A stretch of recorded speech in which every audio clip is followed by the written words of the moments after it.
As a business owner, one of the most difficult things we have to deal with is data and how to analyze that data and how to use that data to help grow our business and serve our customers. So today we have an expert to help us understand what data to use and how to leverage that data to better grow our business, to better serve our customers. And with us today is Dr. Joe Sutherland of Emory University. Joe, welcome to the show. Thanks for having me. And Joe, if you would, tell our Wealthability audience a little bit about your background and how you got into analytics of all places. Thank you for asking. It's a great story. I mean, I've kind of lived three different lives. One is I worked at the White House during the Barack Obama administration.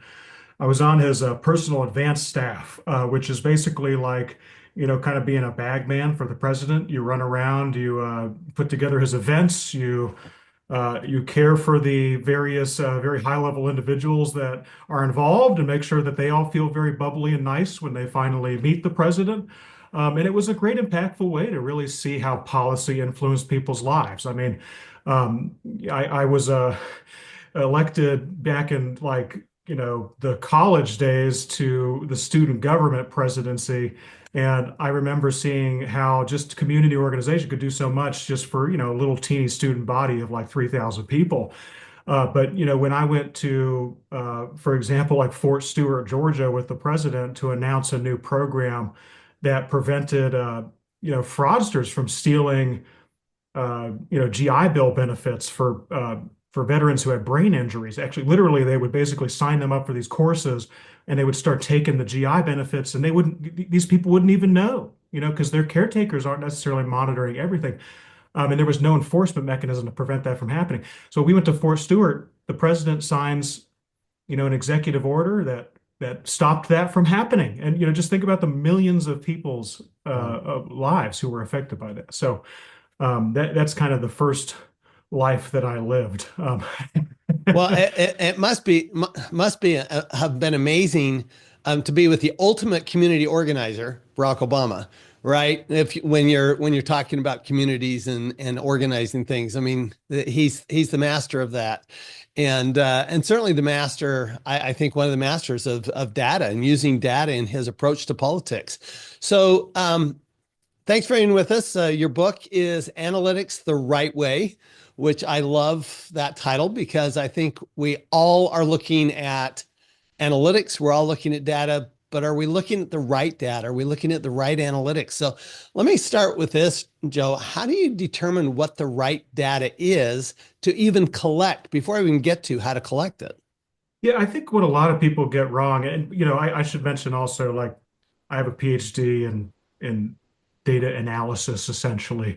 And I also worked as an executive at Amazon and Cisco, these big data companies. So, Barack Obama, absolutely a data-driven guy, but there's also some business orientation here I want to make sure that your viewers have for context. I think what a lot of people start with is this idea that if you collect all the data and you collect all the metrics, and if you put them all into a giant database, then ultimately you will be able to find the answer to any question that you have. One of my colleagues, Matt Gershoff, Well, calls this isn't the that the big premise of table. AI? So it isn't. I don't believe that it is. And I believe that the people that are marketing it that way actually have some answering to do. I do think that one of the issues I'm seeing in particular these days is, you get these large cloud providers, you know, Google Cloud Platform, AWS, Azure, et cetera, that, Databricks, the list goes on. I think a lot of the promises that they make are hinged on this idea that if you just consolidate the data, you'll get the answers. And they have an incentive to talk about that, right? Because that's how they bill. They bill on your data utilization, your compute utilization. And ultimately, by the time you finally get around to trying to get answers, some of those executives who sold you on that deal to begin with have, like, they left, right? They went on to their next position, or there's not really a lot of accountability. And the point that I make in the book with my co-author Tim Wilson is that you have to know what questions you are trying to ask first before going and collecting the data to be able to answer those questions. Okay, so let's go there. What questions should you be asking if you're a small medium sized business, you're an entrepreneur, you're wanting to grow? What questions are the ones you should be asking? The question should always be, especially as an entrepreneur, things that are relevant to the growth of your business, right? Like, if you're sitting there thinking about answering a question that your data can answer. So, good example is a lot of people use like Google Analytics to track what's happening on their website. And, they look at how many visits am I getting? How many clicks am I getting on my advertise, et cetera, right? A lot of these we refer to those as vanity metrics because who cares how many people come to your website? What really matters is how many people end up converting, right? Or how many Right. people go and sign up for a conversation. And like the key is uh, when you look at Google Analytics, you're just getting a lot of data that might have absolutely nothing to do with what actually causes people to convert and actually schedule a message with you, right? And what people do is they go searching for answers on how to grow their business and data that might actually have absolutely nothing to do with the answer that they need. So how do you sift through that? How do you sift through all that and say, okay, well, I've got all this data, but what's actually going to help me? Yeah, so you have to start with the questions. Like if you're interested in, for example, how do I get more customers or clients? If you're building an accounting firm, right? Which is actually a fantastic business to be in these days. If you're building an accounting firm and you want to grow your customer base, you have to figure out where the customers are that aren't already coming to your website. Um, that's a different question altogether from what data do I have? That's a question that has to do with, well, how do I develop a referral base from my high value customers, right? How do I start getting introductions to conference organizers and event planners who are going to be able to help direct traffic and interest my way? And those are data points that you have to go and collect separately. Now, we're talking a little bit more technically about the data you need to answer the question, but the key is if you have a hypothesis, which is if I go out and I start a new go-to-market motion, it's going to be all based on referrals. I'm really going to try just getting 3 referrals from every high-value customer that I have, right? Like your hypothesis might be if I do this for 3 months, I'm going to have more net new customers than I did before, right? That might be the hypothesis. And what you need to now do is track the information that's necessary, such as the actual referred customers coming in, so that you can answer that question. And when you really take a step back, it's almost so simple when you think about it. Like, you're hearing from all these artificial intelligence providers, and I do direct the Artificial Intelligence Center at Emory University, so I know a thing or two about AI. What you hear from these providers is all you got to do is just get all this information and it'll answer the question for you. But in reality, all you needed to do is actually go out and start testing a hypothesis. Interesting. Um, okay, so you've got a hypothesis. Okay, if I get referral, let me give you a real life one for me. Okay, I love using I like being the guinea pig. Um, I have my hypothesis is that if I get enough referral partners, and these don't have to be clients, but these are people who might want to refer business, that I can replace myself. And I don't actually need to go out on stage. I don't need to travel. I won't need to write more books. I won't have to do that because I can do it if I want to, but I won't have to do it because all of these referral people will come in. So how would I go about, give us a few steps of how would we go about collecting that data, um, testing that hypothesis, and then and basically analyzing it, evaluating, is this actually working? And how long do you have to test it before you know? Yeah, so there's different types of evidence. We always think of being data driven as getting to a certain answer.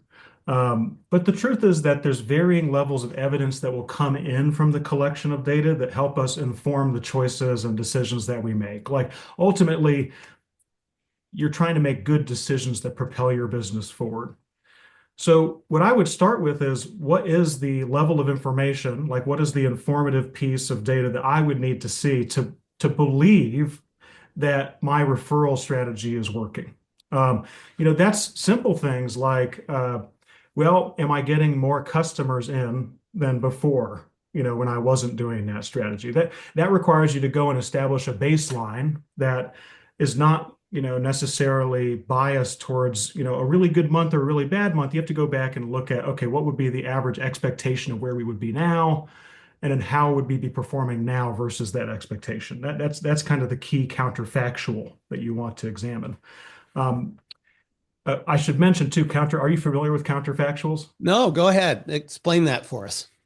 So, another part of the book is all about counterfactuals, which is I think a lot of people don't realize whenever we make choices in life, we basically create a fork in the world. One pathway is the path we would have walked down if we hadn't have done the thing that we chose to do, and the other pathway is the thing that is the pathway we walk down for the thing that we did choose to do. And the key is never to go back and look at where you were before and compare to where you are now.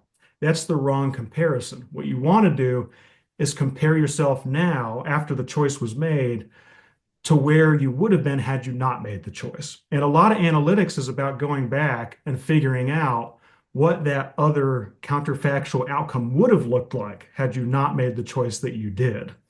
And so, yeah, sorry, go ahead. So is that matter of just extrapolating from what you've been doing? Because obviously, and saying, well, look, what I've been doing got me here. And so if I continue doing it, it should get me there. And comparing that to what I actually did. To a certain extent, yes, but let's talk about like a good example is if you go and hire some new like, RVPs to go and do sales in like Southeast, right? Let's say you want to go and expand your firm and make an investment in the Southeast. Uh, the success that you see could be entirely dependent on the timing of that decision, right? So you Right. might go and see, for example, okay, I'm doing 1 million a year right now in sales. And when I hired this new RVP for Southeast, our sales actually decreased to 900,000, right? Like, a lot of people look at that and go, oh, this clearly isn't working. We need to Yep. part ways. But you might have seen even lower sales if you hadn't have made that decision because, for example, the economy could have been more volatile than you expected. So how would you know that? I mean, yeah, I mean, it's like, to me, that'd be like magic. How would I possibly know? It's almost like proving a negative. How do I do that? Yeah, so now you're getting into analytics and a lot about the book, which is, there are different methodologies you can use to establish what those counterfactuals would have been and what they would have looked like.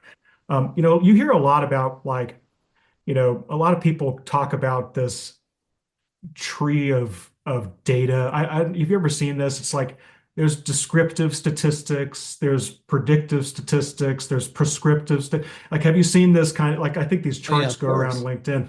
They get a lot of traffic, which is funny to me because I guess I should do a chart that's really complicated, right? I should go and oh, this goes to this. A lot of people look at it, it gets more impression.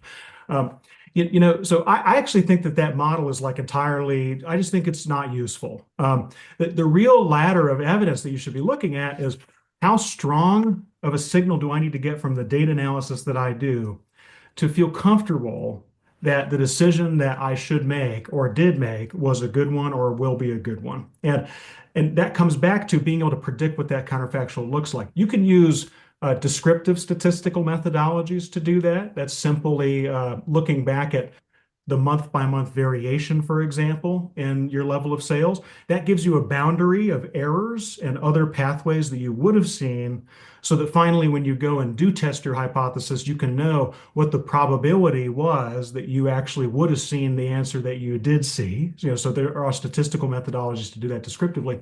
But there's also scientific methodologies you can use to do what's called causal inference, which is when I did A, did it really cause B to happen?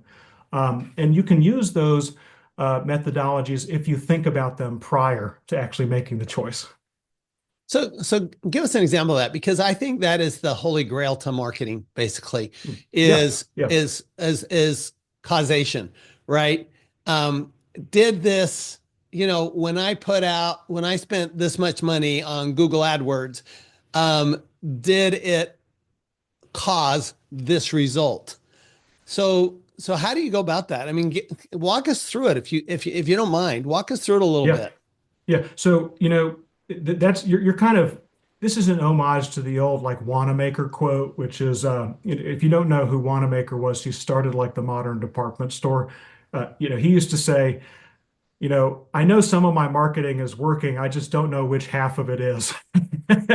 And causal inference is a methodology set you can use to try to actually figure out, what mix of investments should you be making, for example, in different channels, using different messages to be able to see the returns on your ad spend or investment that you want to see.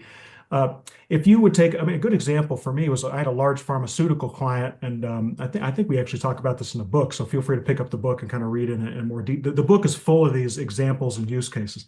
Um, Large pharmaceutical client that was interested in figuring out when they showed an advertisement that went directly to patients, did that actually improve the Right. probability that they were going to ask their physicians for a type of medication, right? So that's called direct to consumer marketing as opposed to just marketing to the physicians themselves.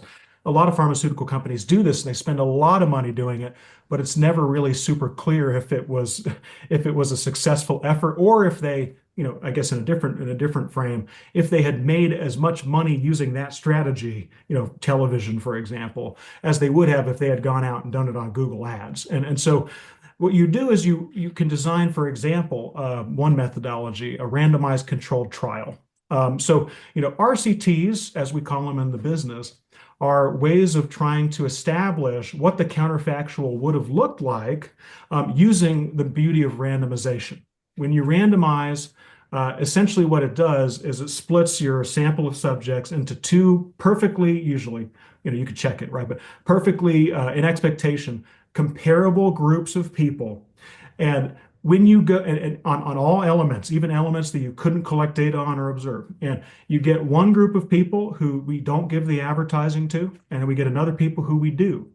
And then we look at the difference between the level of sales coming out of those areas, for example, where those people got those advertisements. And that will help you determine scientifically really what the true effect is of the marketing efforts. Okay. Now, So I think, in yeah, internet marketing, we would call that A/B testing, right? exactly. It's called A/B testing.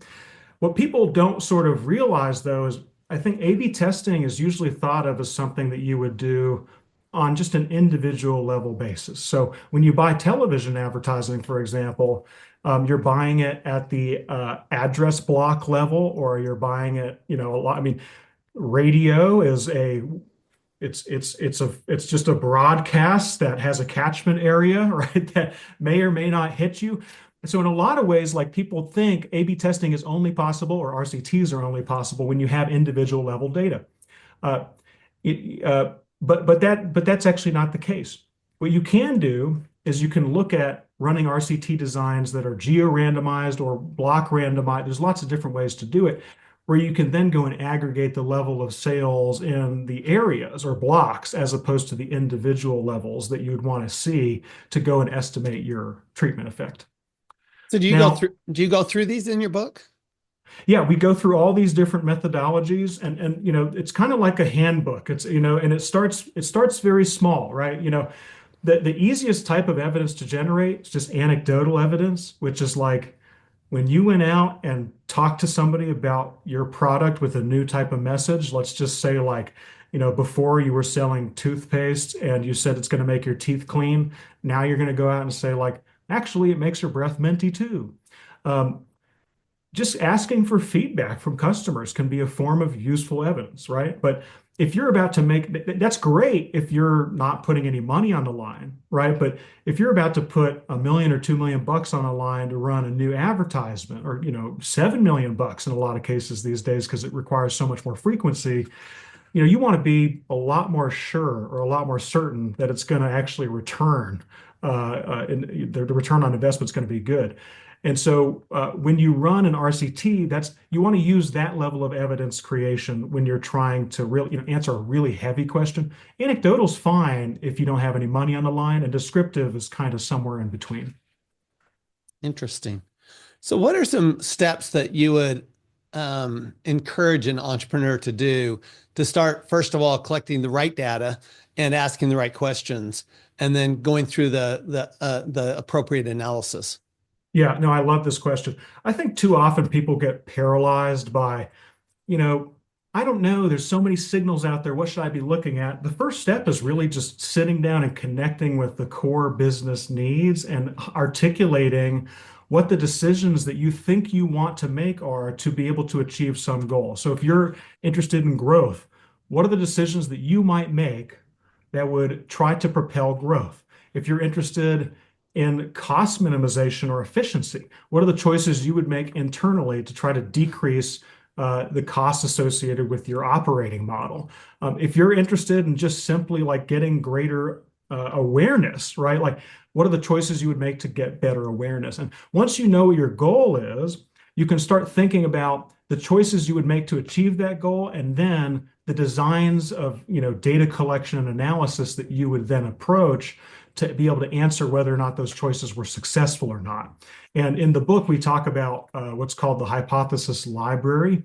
It basically is a step-by-step plan to go and create an Excel spreadsheet of all the different choices that you might make and linking them back to the things that you would need to see or analyze to be able to know if you made the right choice. And then, putting a rough estimate on what the actual ROI you anticipate would be.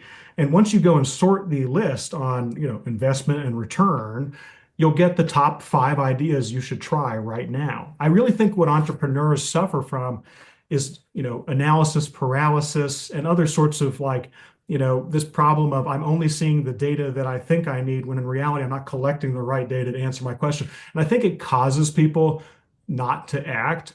And you have to be nimble and you have to make choices that are smart and mitigate your risk in business to be able to succeed. Otherwise, you're not really generating any growth at all. Well, it can certainly be overwhelming. I mean, a lot of entrepreneurs aren't, they're not detailed people to begin with, right? I mean, these are people who like doing deals, they like selling, they like being out with the customer, and that's your more typical entrepreneur, right? And so now all of a sudden you're saying, oh, but we need all this data and we need to get into the details. And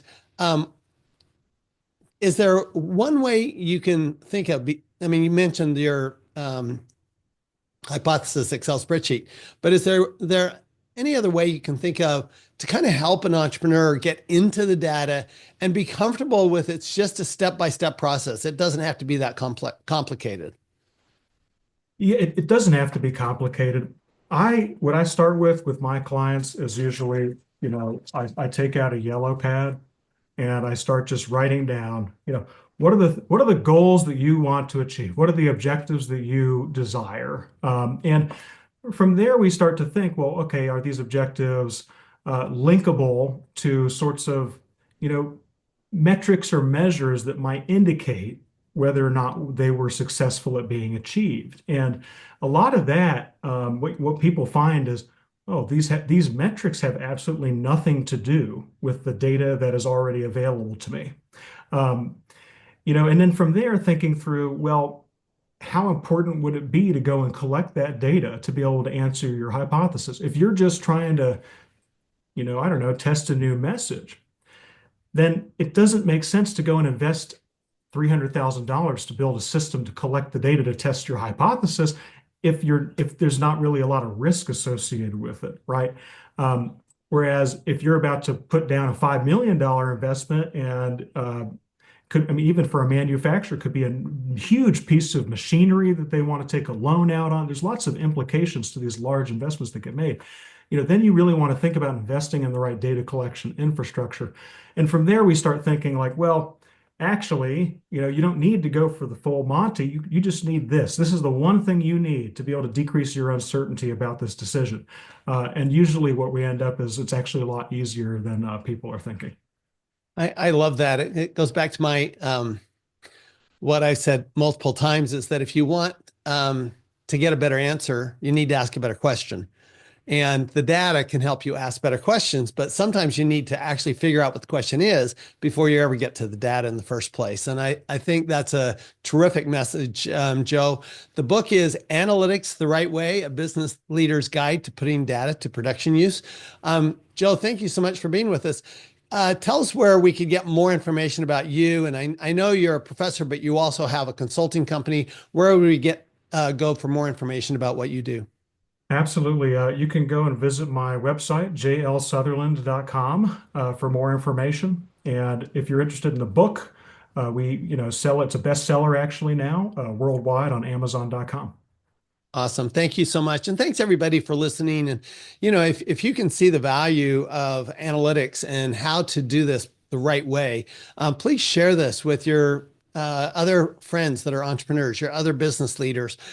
Make sure you like it, send it to other people, because what we want to know is we want to know what's the right question. We want to know, do we have the data behind it? And can we actually reduce the amount we spend and spend our money more wisely so that our expenses are always producing income that we want? And by doing so, we'll always make way more money and pay way less tax. We'll see you next time on The Wealth Ability Show. This podcast is a presentation of Rich Dad Media Network.